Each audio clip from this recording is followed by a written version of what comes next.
और एक उनकी बहुत मशहूर गजल नज़म है, ग्रेट ईटर्स। Great eaters. तो उसके 2-3 याद है।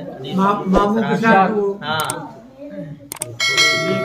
लेके आटा दाल चावल भागते आते थे हम, आते हैं हम। लेके आटा दाल चावल भागते आते हैं हम, लकड़ियों के साथ खुद चूल्हे में भिड़ जाते हैं हम। चावलों को बहरे सुन्नत चुन के लेते हैं, मगर दाल बिन धोए पतीली में चढ़ा जाते हैं हम। शाद नादिर पेट में जब गड़बड़ी पाते हैं हम, डॉक्टर के पास भूले से नहीं जाते हैं हम, बल्कि अक्सर जबरनो कहरन दवा के तौर पर चंद रोटी थोड़ा चावल और खा जाते हैं। वाह वाह वाह वाह वाह वाह। फिर से पढ़ो वो कथा, फिर से पढ़ो। अमाल जब मेहमान आता है कोई, शामते अमाल जब मेहमान आता है कोई, गुफ्तगू में लफ्ज खाना गोल कर जाते हैं।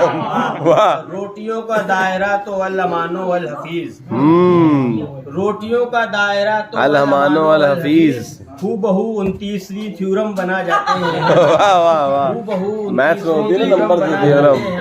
यूं तो है शुभ नाम हम दोनों का इरशादो ज़हूर, पर मोहल्ले में ग्रेट टीचर्स कहे जाते हैं।